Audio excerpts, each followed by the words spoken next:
Good morning, all of you. Myself, Mrinali Patrekar, Government Higher Secondary School, Litiya, block Dhamda, जिला दुर्ग। बच्चों, आज हम राष्ट्रीय आय निकालने की आय विधि का अध्ययन करेंगे। इसके पूर्व के जो वीडियो में मैंने उत्पादन विधि का वर्णन किया है और उसके साथ में हमने एक क्वेश्चन भी सॉल्व किया है।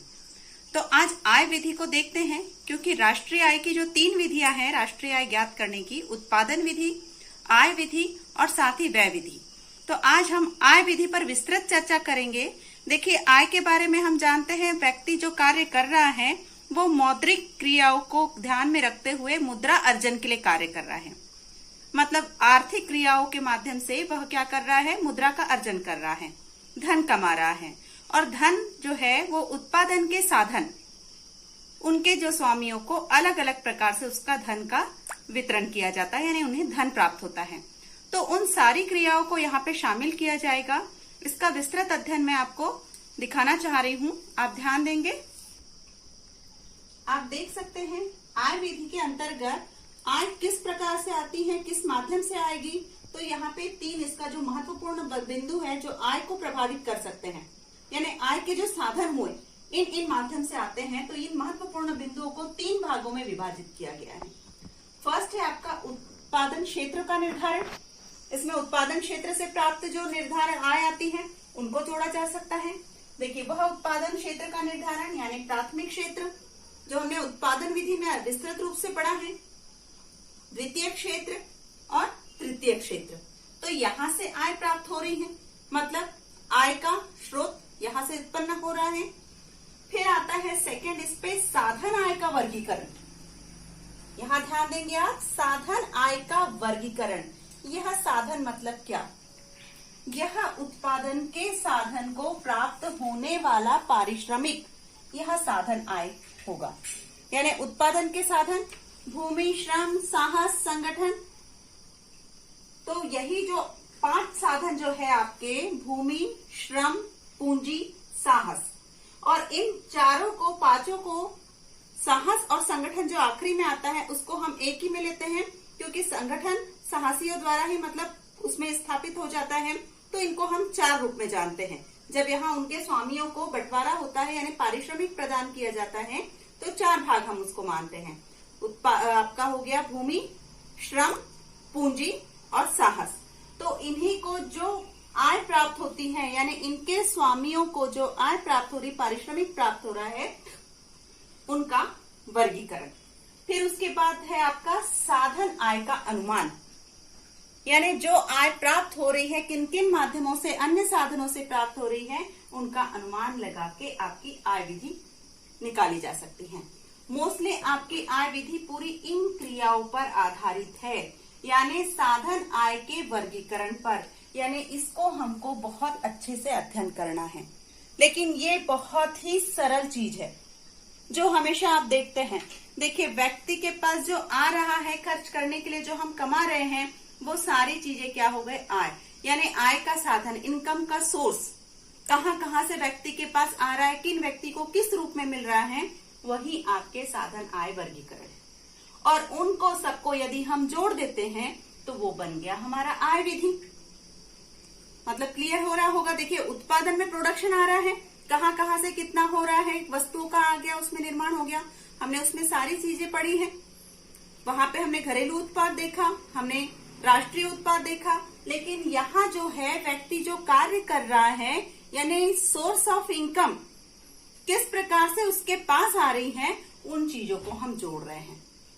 तो देखिए, यहाँ पे कर्मचारियों का पारिश्रमिक फर्स्ट पॉइंट है, कर्मचारियों का पारिश्रमिक। कर्मचारी यानी जो व्यक्ति कार्य कर रहे हैं, या तो वो मजदूरी ले रहे हैं या वो वेतन ले रहे हैं। तो कर्मचारियों को पारिश्रमिक किस रूप में प्राप्त हो रहा है, मजदूरी के रूप में या वेतन के रूप में।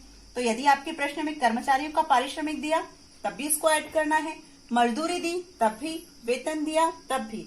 और ध्यान रखिए, इसमें भत्ते जो उनको सुविधाएं अन्य दी जाती है उनको भी ले लिया जाएगा, यानी भत्ते भी इसमें पारिश्रमिक में शामिल होंगे।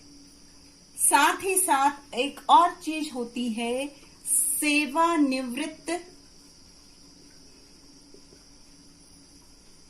पेंशन।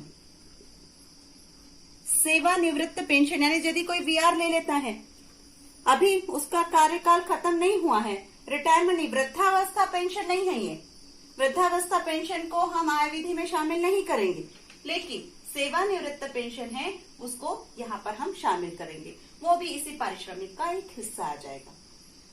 ध्यान रखेंगे मजदूरी वेतन ही आता है आपको क्वेश्चन में, जो है हमारे सिलेबस के अनुसार कर्मचारियों का पारिश्रमिक मजदूरी वेतन, इसी पर चर्चा होती है। लेकिन आपको ये चीजें मैं इसलिए भी बता रही हूँ क्योंकि आगे जाके जब आप कॉलेज में चले जाएंगे तो कॉलेज में ये चीजों का अध्ययन आपको वहां पर सीखने के लिए मिलेगा, और इस विधियों से यानी राष्ट्रीय आय निकालने की विधियों के आधार पर एक अच्छे क्वेश्चन वहां पे तैयार होते हैं, तो इसलिए वहां पर भी आपको पढ़ना है, तो ये चीजें भी थोड़ा सा ध्यान रखेंगे। फिर आता है, ये हुआ कर्मचारियों का पारिश्रमिक, फिर आता है लगान किराया। भूमि के बदले में जो भूमिपति को मिल रहा है या तो लगान मिल रहा है या किराया, तो ये रूप ध्यान रखेंगे। थर्ड जो है आपका ब्याज, ब्याज किसको मिल रहा है, पूंजीपति को मिल रहा है। फिर है आपका लाभ। अब लाभ देखिए किस किस रूप में हमको मिलता है, लाभ हमको मिल रहा है लाभांश के रूप में, यानी अंशधारी वगैरह ने, अंशधारियों ने कंपनी में पैसे लगाए हैं तो उनको लाभांश मिलेगा। फिर एक होता है निगम कर। ये क्या हुआ, निगम कर का तात्पर्य हम अपना हिस्सा जो है एक निगम में जमा कर रहे हैं, आय का कर दे रहे हैं, लेकिन वो आय का स्रोत हुआ, यानी वो एक प्रकार का लाभ हुआ, तो वह हुआ निगम कर। और एक चीज आती है इसमें, अवितरित लाभ।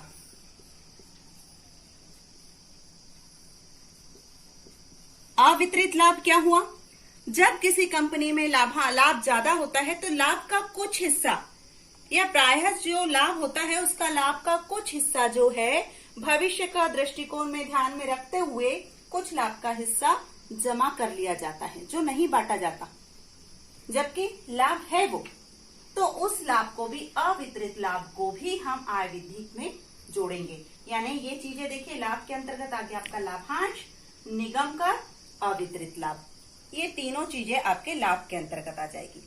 फिर है सार्वजनिक क्षेत्र का अतिरेक। ये क्या होता है सार्वजनिक क्षेत्र का अतिरेक, देखिए जब कोई कंपनी में किसी प्रकार का लाभ होता है तो कंपनी क्या करती है, उनके शेयर होल्डर्स को बांट देती है, अंशधारियों को देती है, लाभांश देती है कंपनी के इसमें। लेकिन जब सार्वजनिक क्षेत्र में लाभ होता है, अधिक उत्पादन से जो अधिक आय अर्जन हो रहा है, उसके अतिरेक को भी हम आय विधि में जोड़ते हैं, क्योंकि उसको बांटा नहीं जा रहा है, उसका इस्तेमाल किया जाएगा, सार्वजनिक कार्यों के लिए किया जाएगा, वो सरकार की आय का हिस्सा है, लेकिन वह अतिरेक हुआ, उसका जो वर्णन है, यानी उसके सार्वजनिक क्षेत्र के अतिरेक को भी हम आय विधि के अंतर्गत जोड़ेंगे। फिर है मिश्रित आय। अब देखिए मिश्रित आय क्या होता है, यदि एक व्यक्ति कार्य कर रहा है, कोई कंपनी खोला है, तो वो अपने पास, उसके पास पूंजी कम है तो उसने क्या किया, पूंजी लिया, मैंने बैंक से लोन लिया। जमीन उसकी नहीं थी, मान लीजिए कोई दुकान किराए पे लगा, दुकान खोलना चाहता है, उसके पास भवन नहीं है तो वो किराए का भवन लेगा।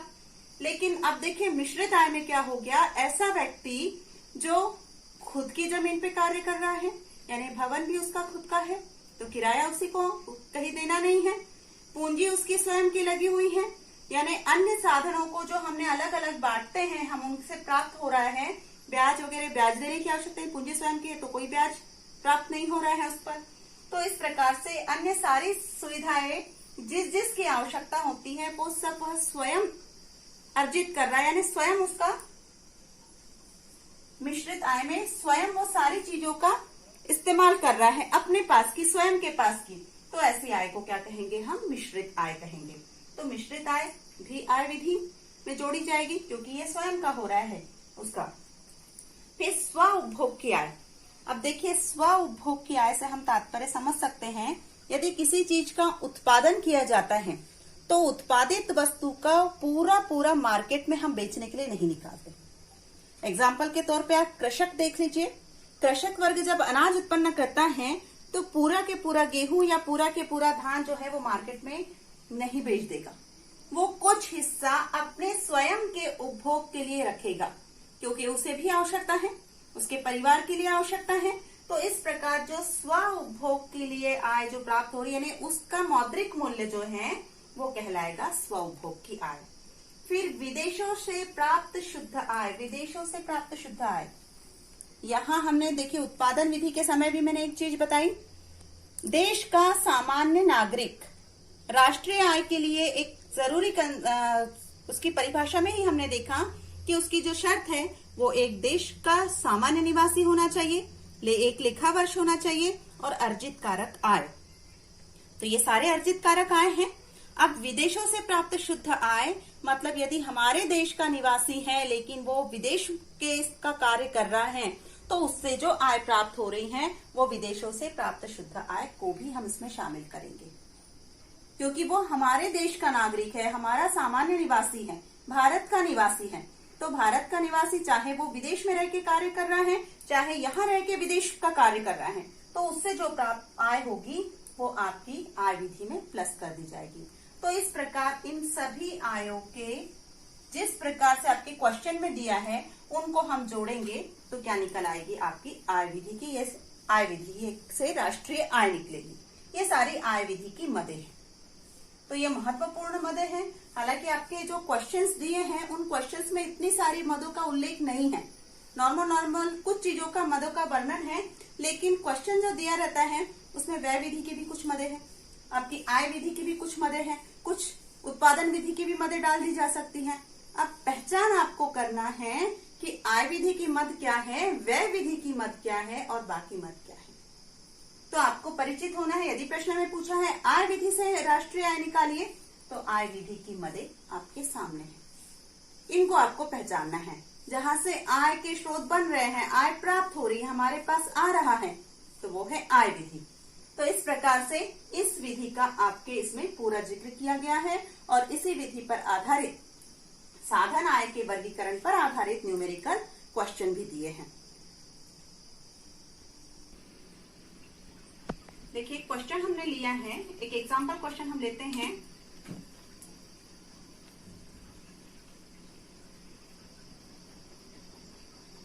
निम्नलिखित समंकों से आय विधि द्वारा राष्ट्रीय आय की गणना कीजिए, जिसकी मदे यहाँ पर लिखी गई है और उसके जो आय प्राप्त हो रही है वह न्यूमेरिक संख्या यानी करोड़ रुपए में वो लिखा हुआ है। कर्मचारियों का पारिश्रमिक, देखिए हमने साधन आय के वर्गीकरण के अंतर्गत बहुत सारे पॉइंट्स पढ़े हैं और उस पर आधारित हम क्वेश्चन बना रहे हैं, क्योंकि आपके इसमें पूरा उसी पर आधारित क्वेश्चन है जो ज्यादातर हमेशा प्रायः आय विधि में उन्हीं के आधारित उन पर ही आधारित क्वेश्चन पूछे जाते हैं। तो देखिए कर्मचारियों का पारिश्रमिक 15,000 रुपए, लगान 5,000, लाभ 25,000, ब्याज 5,000, मूल्यह्रास 1,000, सकल घरेलू विनियोग 25,000। देखिए जो मदे दी हैं उसमें से आप ध्यान रखिए कि हमने कौन कौन सी मदे पढ़ रखी हैं। हमने कर्मचारियों का पारिश्रमिक हमने उसमें देखा, उसी के अंतर्गत मजदूरी वेतन भी लिखा था, लेकिन यहाँ दे दिया कर्मचारियों का पारिश्रमिक, यानी इसको हम जोड़ेंगे। फिर लगान वो था लगान किराया, इसको हम जोड़ेंगे। लाभ वो भी हमारा पॉइंट था, इसको भी हम प्लस कर देंगे। ब्याज वो भी हमारा पॉइंट था, इसको भी हम प्लस कर देंगे। मूल्यह्रास लग रहा है हमने कहीं देखा है, पढ़ा है? नहीं, आय की विधि के अंतर्गत हमने इसको नहीं देखा। ये चीज हमने देखी थी उत्पादन विधि में, मूल्यह्रास घिसावट व्यय उत्पादन विधि में देखा था हमने, यहाँ नहीं देखा था। तो इसको हम जोड़ेंगे क्या, इसका क्या करेंगे, इसको हम छोड़ देंगे। ऐसा नहीं कि जो दिया है जितनी मदे दी हैं सबको उठा लोगे, किसी को जोड़ लो किसी को घटा लो, नहीं। मूल्यह्रास हमने उत्पादन विधि में घटाया था, यहाँ इसका कोई जिक्र नहीं है, क्योंकि यहाँ पर हमने अभी घटाने वाली कोई चीज नहीं देखी। यहाँ पे हमारा क्या चीज है, मूल्यह्रास है ही नहीं, तो इसको हम छोड़ देंगे। फिर सकल घरेलू विनियोग, ये भी हमने यहाँ कहीं नहीं पढ़ा, ये भी हमारी मदों में शामिल नहीं था, इसको भी हम छोड़ देंगे। मतलब कुल मिला के क्या है, ये सिर्फ 4 चीजों को हम जोड़ेंगे। यानी आय विधि द्वारा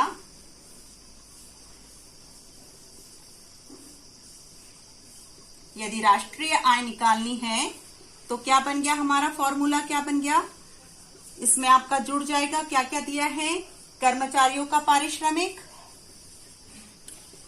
लिखते चले जाएंगे हम। देखिए छोटा सा क्वेश्चन है, सब कुछ उसी में दिया है, लिखना हमारे पास में बहुत ज्यादा अच्छे से होना चाहिए, नहीं तो इतना सा लिखने के लिए आप ज्यादा नंबर कैसे पाएंगे। सिर्फ जोड़ के रख देंगे, कुछ बाकायदा पूरा प्रोसेस से नहीं लिखेंगे तो आपको फ्री फंड में ऐसे ही नंबर नहीं मिल जाएंगे। आपको पूरा पूरा पॉइंट लिखना होगा। लगान, फिर धन लाभ, धन ब्याज, उसके बाद में उनका अमाउंट लिख दीजिए। ये कितना है 15,000। धन लगान कितना है आपके पास में 5,000। लाभ कितना हुआ 25,000 और फिर ब्याज भी कितना दिया है आपका 5,000। प्लस कीजिए कितना हुआ, ये हो गया 20 और 20 40, 40 और 10 50,000। यानी ये 50,000 करोड़ रुपए जो है ये राष्ट्रीय आय प्राप्त हुई हमको। किस विधि द्वारा? आय विधि द्वारा राष्ट्रीय आय। लास्ट में हम लिखेंगे आंसर बराबरी से 50,000 करोड़ रुपए ये हुआ आपका आय। ये क्या है? राष्ट्रीय आय। तो इस प्रकार से हम लिख सकते हैं, यहाँ पे हम लिख भी देंगे लगे तो एक बार और, राष्ट्रीय आय बराबरी से 50,000 करोड़ रुपए। तब जाके ये क्वेश्चन कंप्लीट होगा, तब तो आपको नंबर मिलेगा। बिल्कुल शॉर्टकट मेथड, क्योंकि बहुत इजी मेथड है, कुछ नहीं है इसमें। और देखिए आपको सिर्फ जोड़ना है और कुछ नहीं करना है, और बहुत इजीली आप इसमें नंबर ले सकते हैं और बहुत स्कोरिंग बनता है ये चीज। यदि आय विधि पूछा जाता है, एक बार आपने उत्पादन विधि पढ़ी है, उत्पादन विधि जो है वो लंबी है, उसका प्रोसेस थोड़ा सा लंबा है, लेकिन आय विधि सबसे सरल विधि है। आय विधि देखेंगे आप, व्यय विधि देखेंगे, वो बहुत सरल है। सिर्फ आपको पहचानना है कि उसकी मद क्या है। तो पहचानना कठिन नहीं है। जो हम कमा रहे हैं, जहां से आय प्राप्त हो रही है, बस उसको आय विधि की में शामिल कर देते हैं। उत्पादन से संबंधित चीजें उत्पादन में चली गई, खर्च से संबंधित, व्यय से संबंधित चीजें व्यय विधि में चली गई। तो आय विधि जो है उसको करना, उसकी मदों को पहचानना आसान है। अब एक और मैं क्वेश्चन ले रही हूँ, उस क्वेश्चन के आधार पे थोड़ा सा उसमें जो फेरबदल है वो भी आपको दिखाना चाह रही हूँ। देखते हैं नेक्स्ट क्वेश्चन हमारा। नेक्स्ट क्वेश्चन और एक क्वेश्चन मैं लेकर आई हूँ, इसको आप देखिए। निम्नलिखित समंकों से आय विधि द्वारा राष्ट्रीय आय की गणना करना है। अब यहाँ जो मदें हैं ये थोड़ी अलग है। उसमें था कर्मचारियों का पारिश्रमिक, यहाँ है मजदूरी व वेतन। तो इस मत को आप जान रहे हैं, पहचानते हैं। किराया आप जान रहे हैं, ब्याज भी आप समझ गए हैं, लाभ भी हम समझ गए। अब एक जो आई मिश्रित आय, जो उसकी मद में हमने पढ़ी है, तो मिश्रित आय यहाँ पे ये चीज आ गई, तो इसको भी हम प्लस करेंगे। विदेशों से शुद्ध साधन आय, अब ये चीज के ऊपर आप ध्यान दीजिए। शुद्ध साधन आय, विदेशों से प्राप्त शुद्ध साधन आय, लेकिन ये तो हमारी उत्पाद विधि की मद है। शुद्ध आय, यदि सिर्फ विदेशों से व्यक्तियों की जो आय आ रही है, शुद्ध आय यदि बोलेंगे तब हमारे इसके अंतर्गत आएगा, क्योंकि हमारी मद में शुद्ध आय का जिक्र किया गया है। और ये है विदेशों से प्राप्त शुद्ध साधन आय, ये ऋणात्मक है। तो ऋणात्मक है तो जोड़, उसको घटाएंगे, धनात्मक है तो जोड़ेंगे। वो उसमें भी हमने किया था, आयात निर्यात का अवशेष हमने देखा था, लेकिन ये मद यहाँ की नहीं है। शुद्ध अप्रत्यक्ष कर, निवल कर, जो उत्पाद कर माइनस मध्यवर्ती वस्तुओं के आधार पे निकाला था हमने, तो ये अप्रत्यक्ष कर, जो आर्थिक सहायता और अप्रत्यक्ष कर को, शुद्ध अप्रत्यक्ष कर को उत्पादन विधि के अंतर्गत हमने किया था, तो ये भी चीज यहाँ की नहीं है। यानी ये दोनों चीजें आपकी यहाँ नहीं है। तो ये कितनी, ये 5 चीजों को फिर हम प्लस करेंगे। हाँ, यदि विदेशों से शुद्ध आय यदि दिया होता और वो ऋणात्मक होता, तब भी हम भी यहाँ पर उसको ऋण करते। यदि वो धनात्मक दिया रहता है तो जुड़ता है, ऋणात्मक रहता है तो घटता है, लेकिन इसका हम यहाँ पर जिक्र नहीं करेंगे। तो अब हमारे पास क्या क्या बच गया? आय विधि द्वारा राष्ट्रीय आय निकालना है, तो मजदूरी व वेतन ठीक वैसा ही लिखेंगे हम जैसा पहले हमने लिखा था। मजदूरी व वेतन जो जो दिया है उसको आप लिखते चले जाइए, प्लस किराया, प्लस ब्याज, प्लस लाभ, और एक चीज है आपकी धन मिश्रित आय। ये सारी चीजों को हम लिख देंगे और उसके बाद इसके अमाउंट को लिखेंगे। ये है आपका 20,800, धन 5,200, धन 2,800, धन 7,000, धन 11,500। अब देखिए ये तो हमने लिख लिया। जोड़ते वक्त हमको कई बार दिक्कत जाती है, तो उसको हम रफ में पीछे इस प्रकार एक के नीचे एक लिखेंगे और उसके बाद में हम जोड़ देंगे, ताकि हमारा न्यूमेरिक मतलब हमारा जो जोड़ है या जो हम प्लस कर रहे हैं वो रॉन्ग ना हो जाए। ये हमारा रफ वर्क है। 0 0 10 18 19 20 21 22 23 के 3 हासिल के 2, फिर यह 7 और 3 10 12 12 और 5 17 17 के 7, फिर हासिल का 1 गया, 2 और 1 3 और 1 4, यानी ये कितना आ गया आपका 47,300। ये जो प्रोसेस है इससे आप जल्दी कर पाएंगे, और इस तरह से करते हैं तो गड़बड़ी के चांसेस ज्यादा रहते हैं। तो आप अपना समय भी बचाएंगे और बिना गलती से आप सही उत्तर सही योग करके लिखेंगे। तो ये कितना आ गया आपका 47,300 करोड़ रुपए। आंसर लिख देंगे आपका। राष्ट्रीय आय बराबरी से 47,300 करोड़ रुपए। इस प्रकार से ये क्या हो गया, एक राष्ट्रीय आय का आय विधि के द्वारा पूरा सॉल्यूशन हो गया। तो इस तरह से ये हो गई आपकी आय विधि। अब एक चीज हमने, ये तो हो गया साधन आय का वर्गीकरण का, मैंने पूरा वर्णन आपको 2 क्वेश्चंस के माध्यम से बताया, जिसमें कई बार उत्पादन विधि की भी मदें आपके पास में मिक्स रहेगी, व्यय विधि की भी मदें कुछ मिक्स रहेगी। हमको पहचान करना है और उसको प्लस करना है, तो ये चीजें ध्यान देंगे। उत्पादन विधि पर आप ज्यादा प्रैक्टिस करेंगे। आय विधि व्यय विधि उतनी कठिन नहीं है। उत्पादन विधि के कुछ और क्वेश्चन पे हम सॉल्व करेंगे।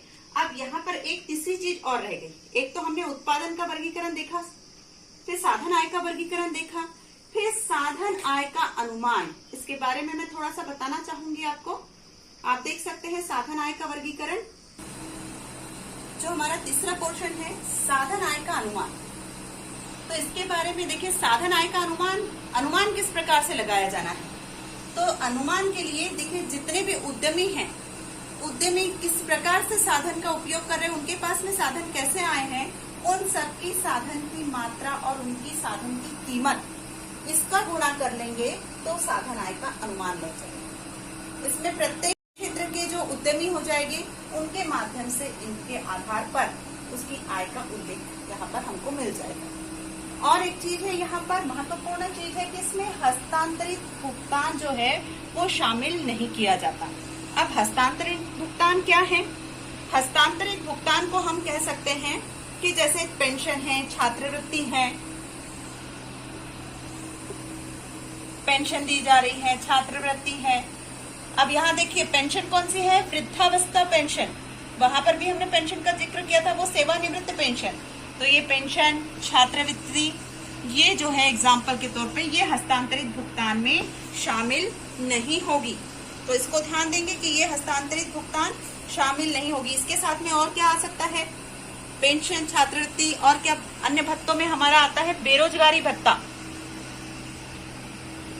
यह भी हस्तांतरित आय है, तो इसको आय में शामिल नहीं करेंगे। फिर गैर कानूनी आय प्राप्त हो रही है तो उसको भी शामिल नहीं करेंगे। पुरानी वस्तुओं की बिक्री से आय प्राप्त हो रही है, तो देखिए पुरानी वस्तुओं की बिक्री की आय जो है उस समय, उस लेखा वर्ष में जब उसने परचेस किया था, खरीदा था, उस समय उसको कहीं ना कहीं जिक्र हो गया है, उसका मूल्यांकन हो गया है। तो इसलिए यहाँ पुरानी वस्तुओं की बिक्री से प्राप्त आय को हम शामिल नहीं करेंगे। लेकिन इसके ऊपर किसी प्रकार का पुरानी वस्तु को हम जब बेच रहे हैं तो दलाली या कमीशन जो दिया जाएगा उसको हम शामिल करेंगे। इनको हम शामिल करेंगे क्योंकि एक्स्ट्रा है, ये पहले नहीं दिया था। ये अभी हमारे पास से एक्स्ट्रा जा रहा है, तो ये दलाली से जो दलाल को दलाली जो प्राप्त हो रही है वो आय का हिस्सा हो गया, कमीशन जो है वो आय का हिस्सा हो गया। तो इसको हम आय विधि में शामिल करेंगे। तो इस प्रकार से ये सारी चीजें जो हैं ये साधन आय के अनुमान को निकालने में हमको सहायता प्रदान करती हैं। तो इस प्रकार से आपकी आय विधि के प्रश्न आते हैं जो हमने अन्य मदों के आधार पर देखे हैं, और यहाँ पर आय विधि के अंतर्गत और जो महत्वपूर्ण बातें हैं वो भी पूरी कंप्लीट हो जाती हैं। कुछ क्वेश्चंस पे हम प्रैक्टिस करेंगे। आपके पास जो क्वेश्चंस दिए हैं बुक में, उन क्वेश्चंस को ध्यान में देते हुए आप कीजिए। हम उम्मीद करते हैं आपको आय विधि बहुत सरल लगेगी। और साथ ही साथ ध्यान दीजिएगा, अभी जो हम आगे क्वेश्चन देखेंगे उसमें हमारा व्यय विधि देखना है हमको, तो व्यय विधि के साथ में फिर से वापस कुछ चीजें और रिपीट होते चली जाएगी। तो आज के लिए आय विधि इतना ही पर्याप्त होगा आपके लिए। धन्यवाद।